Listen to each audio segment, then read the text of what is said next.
আসসালামু আলাইকুম। ব্যবসা করার সময় লাইসেন্স অত্যাবশ্যকীয়। অনেকেই চিন্তা করেন লাইসেন্স ছাড়া ব্যবসা করা যায় কি? কিছু, কিছু প্রেক্ষাপটে লাইসেন্স ছাড়া ব্যবসা করা যায়। ধরেন আমি কোনো কিছুর মধ্যস্থতা করি, আমি সেটা লাইসেন্স ছাড়া করতে পারি। আবার আমি একটা নতুন ব্যবসা শুরু করেছি, এক জায়গা থেকে পণ্য কিনে আরেক জায়গায় সরবরাহ করি। আমি সেটা লাইসেন্স ছাড়া করতে পারি। কিন্তু সেখানেও কিছু বিপত্তি আছে। যেমন রাস্তায় আপনাকে পুলিশ আটকাতে পারে। তো যেই দোকান থেকে কিনতেন সেই দোকানের স্লিপ দেখাবেন। তাতে সমস্যার কিছুটা সলিউশন আছে। বাট একজন সাংবাদিক তিনি যদি পত্রিকায় না লেখেন তিনি ভুয়া সাংবাদিক, বা কোনো পত্রিকার কার্ড যদি ওনার কাছে না থাকে, ঠিক তেমনিভাবে একজন শিক্ষক কোনো স্কুল কলেজ ইউনিভার্সিটিতে যদি শিক্ষকতা না করেন তিনি ভুয়া শিক্ষক। তেমনিভাবে একজন ব্যবসায়ী তার যদি একটা মিনিমাম ট্রেড লাইসেন্সটা না থাকে তাহলে তিনি ভুয়া ব্যবসায়ী। কারণ ট্রেড লাইসেন্স হলো সরকার কর্তৃক একজন ব্যবসায়ীকে প্রাথমিক আবেদনপত্র, অনুমোদনপত্র। সরি, তো এই অনুমোদন পত্রটা আপনার কাছে নাই, তাহলে আপনি নিজেকে ব্যবসায়ী দাবি করছেন। আপনি তো বুঝতেই পারছেন আপনি আইনের বিরুদ্ধে চলে যাচ্ছেন। কিন্তু প্রশ্ন হলো একজন ক্ষুদ্র উদ্যোক্তা অনেক সময় গ্রাম অঞ্চলে একটা ট্রেড লাইসেন্স 300 টাকায় হয়ে যায়, কিন্তু ঢাকা শহরে 3000 টাকার নিচে ট্রেড লাইসেন্স নাই বললেই চলে। 5, 10, 15, 20,000 টাকা এক একটা ট্রেড লাইসেন্সে খরচ হয়ে যায়। তো এই যে বিভিন্ন লাইসেন্সে বিভিন্ন প্রকার খরচ হয়ে যায়, এই খরচটা তো অনেকের নাই। আমার পুঁজি 10,000, আমি 10,000 টাকাতে লাইসেন্স কোথা থেকে করবো? তো এই জন্য ব্যবসার 4টা প্রকৃতি আমরা বলে থাকি।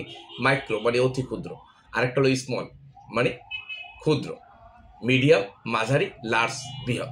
আপনি যদি অতি ক্ষুদ্র এবং ক্ষুদ্র উদ্যোক্তা হয়ে থাকেন তাহলে আপনি চাইলে ব্যবসাটা শুরু করে দিতে পারেন, টাকা ইনকামের সাথে সাথে আস্তে আস্তে লাইসেন্স করবেন। লাইসেন্স করে করতে পারলে দিস ইজ দ্য বেস্ট, এর উপরে কোনো কিছু নাই। কিন্তু আপনার অসুবিধা আছে, তাহলে আপনি আস্তে আস্তে কিছু ইনকাম করেন, দেন লাইসেন্স করেন। আপনি এদেশেরই মানুষ, তো সমস্যা নেই, বাট লাইসেন্স আপনাকে করতেই হবে। আর যারা মাঝারি এবং বৃহৎ শিল্পের উদ্যোক্তা তারা লাইসেন্স আগে পরে কাজ করবে, কারণ সেখানে কোটি কোটি টাকার ব্যবসা থাকে। ওকে, এবার আসেন লাইসেন্সগুলো নবায়ন করার ক্ষেত্রে আমাদেরকে সতর্ক থাকতে হবে। প্রতিটি লাইসেন্স নবায়ন করতে হবে। নবায়ন যদি কোনো কারণে না করেন সেই লাইসেন্স জরিমানা আসবে আপনার 1, 2 লাইসেন্সে কোনো সমস্যা তৈরি হলে সেই ব্যাড ট্যাক্স আপনাকে পরবর্তীতে পে করতে হইতে পারে। আবার ঢাকা সহ বিভিন্ন সিটি কর্পোরেশনে এখন যেটা হচ্ছে যে একটা এনআইডি দিয়ে যদি একটা ট্রেড লাইসেন্স থাকে আর সেই ট্রেড লাইসেন্সটা যদি নবায়ন না হয়ে থাকে পরবর্তীতে আর কোনো নতুন ট্রেড লাইসেন্স করা যাচ্ছে না। তাহলে আপনার নিরাপত্তার স্বার্থে আপনাকে যদি ব্যবসা না করেন ওই কর্তৃপক্ষের কাছে চিঠি দিয়ে একটি দরখাস্ত লিখে যে আমি এই কারণে ব্যবসা করছি না, আমার লাইসেন্সটি বন্ধ রাখা হোক, এবং সেইটি রিসিভ কপি আপনি নিজের কাছে রেখে দিবেন, তাহলেই ওইটা ফিনিশ। এটার জন্য কোনো গভর্নমেন্টের চার্জের কোনো সিস্টেম নেই বন্ধ করার জন্য, এর জন্য কোনো ফি নাই। কিন্তু আপনি একটি দরখাস্ত লিখে দরখাস্তটি জমা দিয়ে কর্তৃপক্ষ থেকে রিসিভ করাই নেবেন, তাহলে বন্ধ হয়ে গেল। ঠিক তেমনিভাবে আপনার ব্যাট থাকলে ব্যাট লাইসেন্স বন্ধ করতে হবে, কারণ ব্যাট প্রতি মাসে রিটার্ন দাখিল করতে হয়। রিটার্ন দাখিল না করলে আগে 10,000 টাকা জরিমানা ছিল, এখন সেটা 5,000 হয়েছে, এই জরিমানা হইতে থাকবে। তাহলে এই বিষয়টা মাথায় রাখতে হবে। এখন আসি, আমরা একটি লাইসেন্স দিয়ে কি অনেকগুলো ব্যবসা করতে পারবো? একটা ট্রেড লাইসেন্স আমরা 10-12টা পর্যন্ত ধরন উল্লেখ থাকতে দেখেছি। যেমন আমদানি একটি ধরন, রপ্তানি একটি ধরন, আইটি ব্যবসা একটি ধরন, আমদানি রপ্তানি আইটি ব্যবসা, প্রথম শ্রেণীর ঠিকাদার একটি ধরন, প্যাকেজিং একটি ধরন, বাজারজাতকারী একটি ধরন, মার্কেটিং আরেকটি ধরন। এইভাবে দেখা যায় যে একটা লোক 8টা-10টা ধরন দিতে পারতেছে। কিন্তু আপনি 2টা ব্যবসা যদি সম্পূর্ণ বিপরীতমুখী হয় তাহলে তো আপনি দিতে পারছেন না।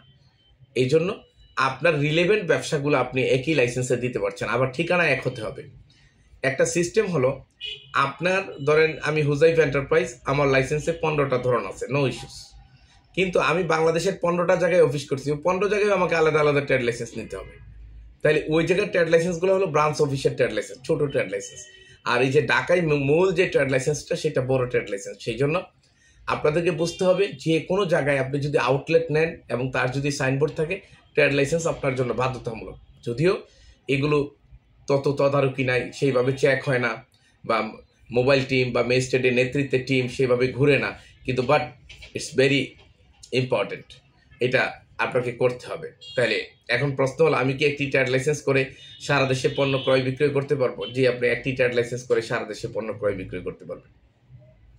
দেশের বিভিন্ন স্থানে গোডাউন রাখতে পারবো। জি, আপনি দেশের বিভিন্ন স্থানে গোডাউন রাখতে পারবেন। এখন প্রশ্ন হলো, অনলাইনে বিক্রি করার জন্য আমার কি অতিরিক্ত কোনো লাইসেন্স প্রয়োজন আছে? আসলে বাংলাদেশের স্টুডেন্টরা অনলাইনে প্রথমেই যারা শুরু করে তাদের অনেকের লাইসেন্সই থাকে না। তারপরে অনেকের ট্রেড লাইসেন্স আছে, কিন্তু গভর্নমেন্টের আইন হলো ডিবিআইডি নামে একটা লাইসেন্স আপনাকে নিতে হবে, তাহলে অনলাইন পেমেন্ট আপনি রিসিভ করতে পারবেন। তাহলে ডিবিআইডি বিহীন অনলাইনে এই যে লাখো শপ হবে বাংলাদেশিদের, সবগুলা অবৈধ শপ বলা যেতে পারে। তাহলে এটা কি কখনো ক্ষতিগ্রস্ত হতে পারে? গভর্নমেন্ট যদি কড়াকড়ি করে সেভাবে চেক দেয় ধরে, তাহলে অনলাইন ব্যবসা যারা করছেন তারা হয়তো ক্ষতিগ্রস্ত হবেন বা আইনের দৃষ্টিতে একটা মামলা খেলেন। আসলে আমাদের দেশে মামলা বললে মানুষ আতঙ্কিত হয়ে পড়ে। মামলা যেমন একটা মোটরসাইকেলে লাইট জ্বলে নাই, সেটার মামলা হইতে পারে। এটা লাইসেন্স নবায়ন হয় নাই, সেটার মামলা হইতে পারে। মানে মামলা অনেক ধরনের, এবং এই আমার মনে হয় বিশ্বের সবচেয়ে বেশি মামলা বাংলাদেশেই হয়। মানে এত ধরনের মামলা আছে বাংলাদেশে যে আপনি কল্পনা করতে পারবেন না। সুতরাং যেটা ন্যায়সঙ্গত সেটা চেষ্টা করবেন। আর এদেশে তো মানুষকে হয়রানি করার জন্য অনেক সময় অনেক মামলা হয়, নানা ধরনের হিংসা প্রতিহিংসা, ঘাত প্রতিঘাত। আর সুষ্ঠু ব্যবসা করা তো খুব সহজ, আবার খুব কঠিন। যদি আপনি সবাইকে ম্যানেজ করে নিতে পারেন তাহলে খুব সহজ, যখন আপনি ম্যানেজ করতে পারবেন না তখন কিন্তু আপনার জন্য খুব কঠিন। তো আপনাকে সবসময় মনে রাখতে হবে যে সব কিছু যেন আপনি ম্যানেজ করে নিতে পারেন। সবাই ভালো থাকবেন। আল্লাহ হাফেজ। আসসালামু আলাইকুম।